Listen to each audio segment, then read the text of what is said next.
O Jornal da Manhã conversa nessa terça-feira, dia 8, Dia Internacional da Mulher, com Silvia Regina Becker Pinto, ela que é graduada bacharel em Ciências Jurídicas e Sociais pela Unicinos, é mestre em Direito pela PUC aqui do Rio Grande do Sul, doutor em Ciências Jurídicas Políticas da Faculdade de Direito, da Universidade de Lisboa, foi promotora de justiça do Estado do Rio Grande do Sul entre 1998 e 2019, é professora do curso de Direito da Facate, ela é parceirista e também palestrante. Além de tudo, é mãe, é esposa, logo vai ser avó. Doutora Silvia, bom dia, bem-vinda ao Jornal da Manhã. Oh, muito bem-vindo, muito bom dia. Estou muito feliz com o convite, honrada de participar nesse dia tão especial, ao vivo, né? Porque, de certa forma, eu estou toda semana com vocês, né? Sempre nas segundas-feiras, né, doutora? Doutora Isso. Silvia, a senhora vem de uma profissão que sempre foi tida, né, uma profissão masculina, a advocacia ela é mais voltada para... E nos últimos anos, e quando eu falo em últimos anos, coisa de 30, 40 anos atrás, vem se quebrando isso, né, as mulheres tomando o seu espaço dentro do direito também. Como é que a senhora vê essas conquistas das mulheres nessa área também? É, eu senti isso em alguns momentos da vida, né? Da vida profissional, em que eu tive que mostrar que mulher também pode, né? E um fato curioso que me vem à cabeça agora a propósito da tua pergunta, havia logo que eu cheguei em Caxias, havia vários processos de júri oriundos de uma facção criminosa. Ela foi debelada numa ação de narcotráfico no norte de Caxias, ali no Santa Fé, mas ela vinha atuando também em vários homicídios, e por isso calhou de vir para a vara do júri especificamente os homicídios, porque havia a associação criminosa, havia o narcotráfico, mas os homicídios eram pontuais. Então, esses homicídios geraram assim, cerca de 4, 5, 6 processos distintos, com vítimas distintas, né? E ninguém queria fazer esse júri, porque até na época não se chamava de facção, olha que era, e nem de organização criminosa, era uma quadrilha, né? Era uma quadrilha voltada para o tráfico. Não existia ainda, pelo menos no Rio Grande do Sul, essa ideia de facção liderada a partir do meio carcerário, né? E e todo mundo tinha medo deles, porque eles eram um terror, mataram muitas pessoas ali, apenadas em frente a PIX, sempre dentro de uma mesma sistemática. E calhou de eu ir para o júri e ficar só com o júri, ninguém queria fazer, alguém tinha que fazer, bom que seja eu mesma da minha atribuição, né? E aí, no primeiro júri, é muito frio, faço júri de toga, né? E a indumentária tem uma simbologia, tanto para a defesa como para o Ministério Público, como para a própria magistratura, e eu gosto.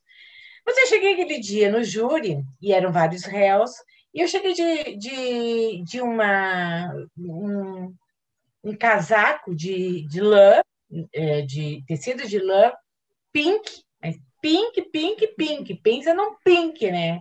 Pensa numa mulher e com um gorro, assim, também pique com pluma, né? E aí, na defesa, havia 5 advogados. Não, eram 4 Todos advogados e homens. 5 réus. Isso. Eram 4 advogados homens e 5 réus. Um deles defendia 2 réus. E aí eles me olharam, assim, toda colorida, toda menininha, e disseram, doutora, não adianta, viu? Porque da cintura para baixo é tudo canela. Ou seja, nós vamos para a guerra. Eu disse, tudo bem, nós vamos para a guerra, né? Agora me pergunta o resultado do júri, né? proteger da cintura para baixo e não protegeram muito da cintura para cima, né? E o resultado do júri, claro que foi positivo, porque eu logrei naquela época, com auxílio de sentença, é claro, condenar os 5 réus a penas bem severas naquele crime, né? E eram processos assim difíceis que até as testemunhas tinham dificuldade de ir depor porque tinham medo, né? Imagina hoje, isso eu estou falando de mais de 10 anos atrás. Então, quer dizer que por detrás por baixo da cintura para baixo é tudo canela, estava uma mensagem subliminar, assim, ó, olha, talvez aqui não seja o seu lugar, né? Só que foi, né? Só que foi e foi durante muito tempo. E na advocacia também, né? Às vezes a gente tem que se impor, não como, eu não digo como mulher, porque eu quero dizer tem que se impor porque senão não deixa a gente falar, né? Se não tomam conta, pegam um material, o juiz tem muito esse problema assim, de, de achar que a mesa dele está num lugar um pouquinho mais elevado que o restante da marcenaria do tribunal ou do júri, não está tudo no mesmo plano, né? Está mais altinho, assim, normalmente o juiz fica lá numa posição mais alta, né? E a gente tem que mostrar para eles que isso é um problema de carpintaria, porque da Constituição mesmo diz que todos os partícipes ali do fenômeno jurídico e do processo convivem sem hierarquia em igual de igualdade, um devendo ao outro igual respeito, né? O fato de estar um degrauzinho acima ali na mesa, alguém não pensou no processo constitucional depois de 1988, pensou nele lá na Inquisição. Doutor, chegando agora em 2022, né, pelo seu trabalho, a senhora tem percebido que as mulheres têm procurado mais ajuda de advogadas, ajuda de juízes, procurado também os órgãos de defesa para denunciar uma violência doméstica, qualquer problema. As mulheres estão tomando mais à frente e se encorajando mais a fazer essas denúncias, não mais se retraindo por conta de um relacionamento abusivo, talvez? Eu acho que a pandemia agravou essa busca, né? Pela contingência de terem que viver sob o mesmo teto, né? Como é que eu vou sem poder sair de casa, sem poder com as dificuldades que eu tenho de encontrar um trabalho, de encontrar um furo aberto, de encontrar um Ministério Público aberto, de encontrar uma delegacia que vá me atender. Eu estou falando nos tempos árduos de pandemia, eu já não estou falando num período onde as coisas estão mais perto de normalização, né? Onde até a volta às aulas agora será presencial e na faculdade onde eu leciono com as cautelas de uso de máscara, higienização e tudo mais, e distanciamento. Não sei em outras, né? Mas até ontem, né, eu tive essa orientação da coordenação do meu curso. Professor de máscara, alunos de máscara e as salas com amplitude conforme o número de alunos. E eu acho que isso tudo dificultou para a mulher, ao mesmo tempo em que há políticas públicas e elas vão se multiplicando e vai se multiplicando uma preocupação e uma percepção dos poderes de que as mulheres estão, sim, elas não são inferiores, elas estão numa posição e sempre estiveram de vulnerabilidade maior que o homem, né? Por vários tipos de violência. Eu quero falar de violência física, violência psicológica, violência patrimonial e violência sexual. Tudo isso é modalidade de expressão de violência, né? E saliento que a psicológica está em todos eles, né? Ou seja, porque eu psicologicamente não consigo me libertar de sair de um relacionamento abusivo.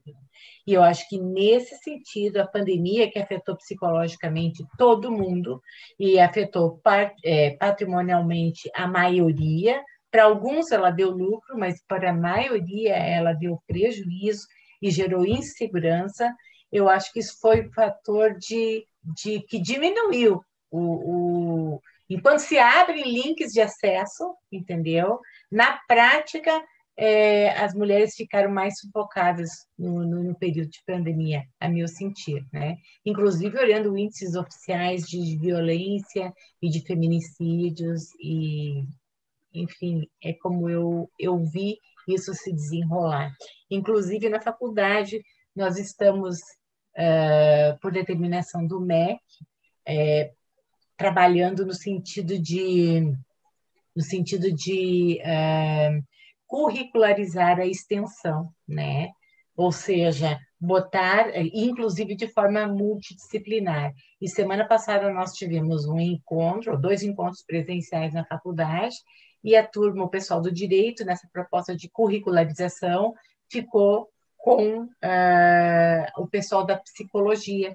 E com o pessoal da psicologia, o tema da curricularização será a violência, né? Ela pode se demonstrar em vários aspectos do convívio social. Ela pode se manifestar e ela tem interligação, interface com a psicologia no ambiente de trabalho, no próprio ambiente, o ambiente social, no ambiente conjugal, familiar, né? E como o aluno, já no currículo da Faculdade de Direito, com o apoio da psicologia, pode se encaminhar para antever e mediar ou solucionar ou encaminhar a solução de conflitos na sua comunidade, no seu local, onde ele vai atuar, né? E a área da violência doméstica tem uma abrangência enorme, é uma coisa muito grave, né? Porque é a antítese da dignidade da pessoa, é a coisificação da mulher, é a instrumentalização dela como teu objeto de desejo, e a gente vê isso acontecendo todos os dias, e até em alguns lugares se acostumando ou tendo isso como normal, né? E isso não pode ser normal nunca quando se pensa em civilização, certo? Nós mulheres somos, de regra, mais vulneráveis em força, né? Força física, né? Às vezes, em força psicológica, somos até mais fortes que os homens, de suportar, até em força física de dor, nós somos mais fortes de suportar, talvez é por isso que nós tenhamos o parto, né? E não seja um homem, mas eu vejo com muita preocupação. E quando a gente fala em políticas públicas, eu fui orientadora não, arguidora de um TCC nessa turma que está se formando agora, que concluiu o curso de Direito no ano de 2021 na FACAT, e o tema era violência e políticas públicas. E quando a gente fala em políticas públicas, nós falamos num país continental, e é difícil tu formar um convencimento pela suficiência ou não. Veja, tá? A DEAN de Novo Hamburgo, que tem a doutora Raquel, eles estão investindo agora eu até vi um vídeo que ela me mandou, em treinamento da mulher para reagir com lutas marciais, o estrangulamento, né? Então, como é que seria, por exemplo, quando alguém tenta me estrangular, qual é o golpe que a mulher tem que dar para se livrar daquela situação de risco, de agressão que está acontecendo, ou uma agressão iminente? Mas nós estamos falando de um município que nem Novo Hamburgo, lá em Caxias do Sul, por exemplo, tinha a sala Violeta de acolhimento, mas nós estamos falando de grandes cidades, né? Nós não estamos falando de uma cidadezinha que nem, vamos pensar ali no entorno da Serra Gaúcha, pequena, como Nova Prata, como Antônio Prado, né? E essas ainda são grandes, e outras que não têm delegacia, não tem DEAN, não tem nem delegacia, né? De vez em quando vai um delegado lá, que não tem titular, e em termos de polícia tem uma viatura. Quer dizer, como é que nós vamos falar de uma política pública eficiente que não chega na imensa maioria dos quadrantes sol, sul, norte, leste, oeste do país continental? Até em termos de capitais e grandes polos, nós até podemos falar em em efetividade dessas medidas, mas em outros não. E mesmo em efetividade dessas medidas, nos grandes polos, ainda assim tem um caminho muito longo ainda para seguir, para a mulher ser concebida como ser humano que ela é, e não Pois é. como um braço de alguém, né? Quer me ver enfurecida e dizer assim, pai, essa mulher aí é meu braço direito, eu fico louca, eu não quero ser o braço, né? Eu não quero ser um apêndice, eu não quero ser a costela de Adão, eu não quero. Eu quero ser alguém que anda ao lado do Adão para construir um objetivo comum, entendeu?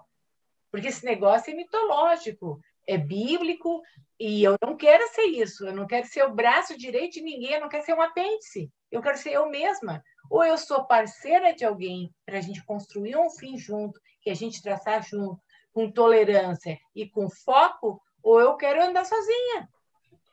Pois é, aqui em Farroupilha a gente tem, né? Aqui é chamado de Sala das Margaridas, Caxias do Sul tem ali a Sala das Violetas. Dá uma ajuda, né, nisso tudo, mas como a senhora comentou, né, precisa também chegar nas demais cidades, ou principalmente onde está a grande maioria da população. Essas políticas públicas, doutora, a nível nacional, você acha que elas têm auxiliado nesse combate à violência à mulher? Tem, né? É pouco, é pouco. Não soluciona tudo, não soluciona tudo. Nem a lei soluciona tudo. O direito não tem resposta para todos os problemas do convívio social. Esse é um mal que as pessoas têm que achar que a lei, mas a lei sozinha, ela não pode nada, né? Por detrás da lei tem a vontade. Eu acho que nós temos que cada vez mais nessas políticas públicas tornar elas confluentes com outros saberes jurídicos, né? Trabalhando a raiz, né? Porque, por exemplo, uma pessoa que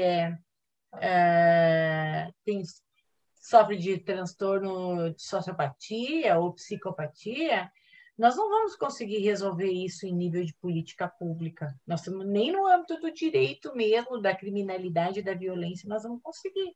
Nós vamos prender, por exemplo, um psicopata, né? E nós vamos soltar um psicopata. Não importa quanto tempo ele permanecer na prisão. A menos que a gente soltar esse psicopata quando ele for velho e não tiver mais energia para praticar o mal. Entendeu? Doutor, olhando, até para a gente ir se encaminhando para o final, olhando para a tua trajetória, doutora, né? Porque começou cedo, né? Estudou bastante, procurou também se especializar cada vez mais para ser ter essa expertise que tu tem na tua área. Que recado tu deixa para as mulheres, e não só para aquelas mulheres que estão começando lá nos seus 17, 18, 19 anos, começando a sua vida acadêmica, mas para todas as mulheres que querem também buscar esse tipo enfim, de formação para as mulheres que querem crescer. Que recado tu tem para deixar para elas? Primeiro eu vou falar para as mulheres em geral, tá? E que também serviria para homens, certo? As pessoas costumam dizer assim, como um ditadinho popular, né? As pessoas ouvem assim e não refletem muito sobre as coisas. Mas tem um ditadinho que diz assim, ó, querer é poder. E eu queria dizer assim, ó, amiga, querer não é poder. Se você não agir para alcançar o objetivo que você traçou para si, o simples querer não vai te levar a lugar nenhum, certo? Você, além de querer, você tem que ter um plano de bordo, ou seja, vocês têm que ter um roteiro. Eu quero chegar onde? Primeiro eu tenho que saber onde eu quero chegar. Depois que eu souber onde eu quero chegar, eu vou ter que fazer o meu plano de bordo. Porque eu posso chegar lá de avião, de trem, a pé, caminhando, de asa delta, enfim. Eu tenho que ter um foco e eu tenho que ter um plano de bordo. Como eu vou chegar lá na Ucrânia agora? Eu vou de avião, eu vou pelo mar, eu vou de trem, eu vou até a Europa, eu vou até a Ásia, depois eu atravesso. Eu tenho que ter isso. Querer não é poder, fazer é poder. E isso me dei conta muito cedo. Segundo, para as acadêmicas de qualquer disciplina, para as alunas, para aquelas que já deram um passo, entenderam que querer não é poder, que fazer é poder, que estão na academia, certo? E que traçaram um lugar para chegar e acharam que a academia é o plano de bordo. Dizer para elas, e isso serviria também para todas as pessoas que tomaram, que adotaram e deram esse passo, que um lugar que o ensino-aprendizagem, primeiro, não depende só do professor. O professor não é aquela pessoa que vai abrir a caixinha e colocar todo o conhecimento. Quando você decidiu o que você quer, né, e definiu o seu foco, definiu a sua meta, começou a agir para chegar nesse local onde você definiu que quer chegar, certo? Você tem que tomar pé e comando do seu barco. Significa que você tem que ser o condutor do seu próprio saber jurídico e ter no seu professor ou na sua professora um guia e fazer o seu caminho. Porque todo o meu caminho acadêmico, eu tive meus professores como guia, desde de conclusão de graduação, desde conclusão de mestrado, desde conclusão, é um voo solo. Eu tenho ele lá como um apoio, como uma bengala, eu tenho que fazer por mim, certo? E quando eu digo eu tenho que fazer por mim, não é pouco, tá? Não é fácil. Eu só digo que é possível, certo? Mas você tem que fazer, não só querer, certo? Isso implica sacrifícios, sim. Implica renúncias, sim. Mas todo no pain, no gain. Ou seja, se você não se esforçar, qual é o ganho? Você vai entrar na vala comum. E no direito especificamente de um mercado hipercompetitivo, certo? Ainda machista, como tu disseste no início lá, em que você tem que provar valor e competência. Tá? Para alguém te dar uma causa que possa te garantir o teu sustento e levar a vida que você sonhou em levar ou que traçou para si levar. Era esse o recado. Ou seja, queira e faça bem, e faça você. Não dependa dos outros, não. Busque e não busque pouco, busque muito, porque não basta ser bom nesse mercado competitivo. Você tem que querer almejar ser e estar entre os melhores. Doutora Silvia Regina Becker Pinto, ela que foi promotora de justiça aqui em Caxias do Sul, é advogada, trabalha atualmente na região metropolitana de Porto Alegre e participa sempre aqui no Jornal da Manhã com seus comentários. Doutora, muito obrigado pelo teu tempo, obrigado pelas tuas palavras para a gente nesse dia tão especial, 8 de março, Dia Internacional da Mulher.